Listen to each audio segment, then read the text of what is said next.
Las personas que rodeaban al presidente lo adulaban en exceso. En 1928, un año antes de la firma del Tratado de Lima, el Parlamento peruano le otorgó el título de Prócer de la República y el gabinete le obsequió un óleo. En esa ocasión, el presidente del Consejo de Ministros le dijo: «No hemos encontrado nada digno de ofreceros, solo vuestra propia efigie». A Leguía se le llegó a llamar Nuevo Mesías, Huiracocha y Júpiter Presidente. Por esos años surgieron dos agrupaciones políticas que captaron los anhelos de los sectores medios y populares: el APRA y el Partido Socialista del Perú. Sus líderes eran dos jóvenes audaces y de ideas revolucionarias: Víctor Raúl Haya de la Torre y José Carlos Mariátegui. Ambas agrupaciones sufrieron represalias del gobierno, que actuaba como una dictadura.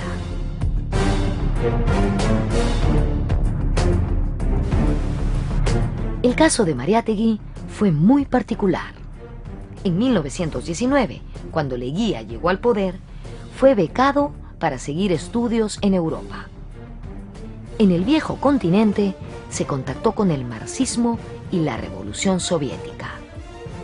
De vuelta al Perú en 1923, editó la revista Amauta y marcó distancia con el gobierno de Leguía.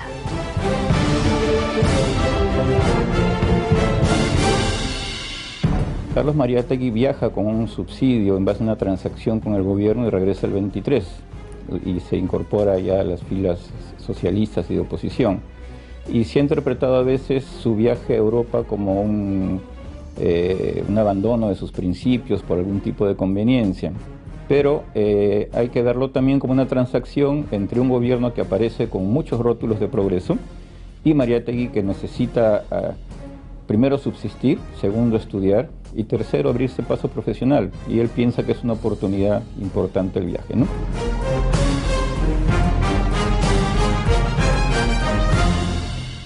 En 1929, luego de volver a modificar la Constitución, Augusto B. Leguía fue reelegido otra vez presidente. En esas elecciones, él fue el único candidato. Para entonces, el gran malestar de la población era evidente ante la clara intención de Leguía de perpetuarse en el poder. Se trataba de un régimen desgastado, con serios cuestionamientos de corrupción y malestar en las Fuerzas Armadas.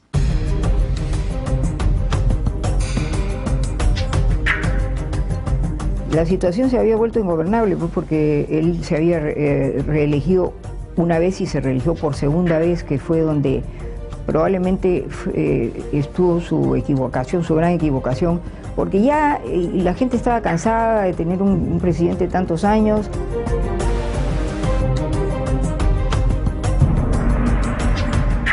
El impacto de la crisis mundial de 1929 fue el tiro de gracia para el oncenio.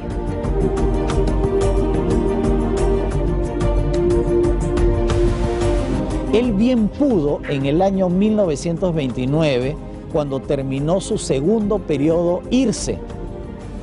Pero lamentablemente la ceguera política, la presión de sus incondicionales lo llevó a su nefasta segunda reelección.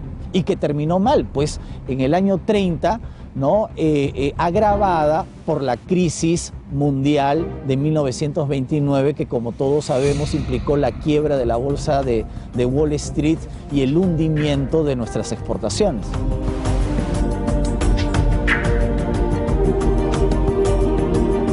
La Patria Nueva llegaba a su fin. El 22 de agosto de 1930 se sublevó en Arequipa el comandante del ejército, Luis Sánchez Cerro. La población recibió con alegría este levantamiento.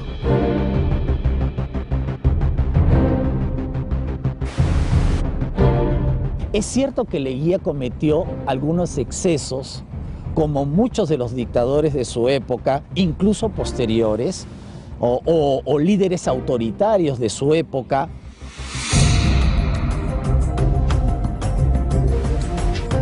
Sin el respaldo de las Fuerzas Armadas, el 25 de agosto de 1930, Leguía renunció a la presidencia y decidió partir al exilio.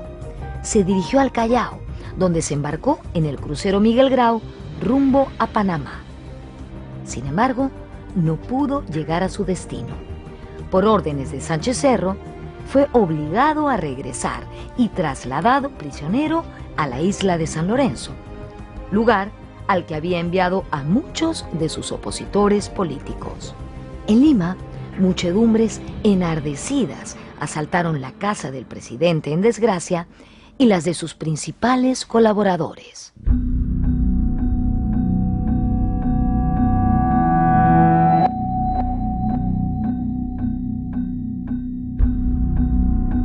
Cuando era presidente y todavía gozaba de buenos índices de popularidad, Leguía se venía caminando desde Palacio de Gobierno hasta su casa, que quedaba en la calle Pando, actual cuadra 7 del Jirón Augusto Vice, que todos conocemos como Jirón Carabaya. Pero el 29 de agosto de 1930, cuando ya había caído en desgracia, la residencia de Leguía fue asaltada y saqueada por una muchedumbre iracunda que secuestró un ómnibus al que se les conocía como góndolas y lo usó como ariete para romper las rejas y el portón y así ingresar en la casa. Durante este ataque, uno de sus guardaespaldas murió acribillado.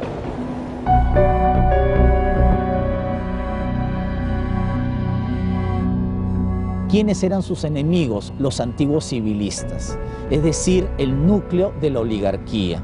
Durante el saqueo premeditado a la casa de Leguía, donde muchos civilistas estuvieron disfrazados como la turba, ahí empezó el proceso de borrarlo de la historia, cuando se destruyeron todos sus archivos.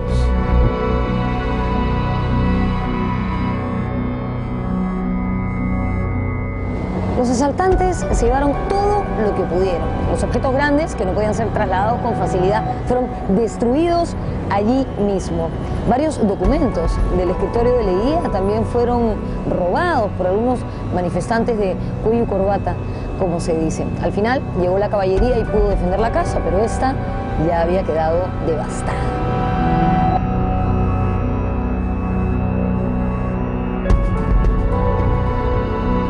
A mí me dejó de 9 años. Cuando él muere yo tengo 9 años, pero sí he pasado toda la época de la revolución y todo el saqueo y los tiros que hubieron, la matanza, la destrucción, todo lo que hicieron y deshicieron en esa época.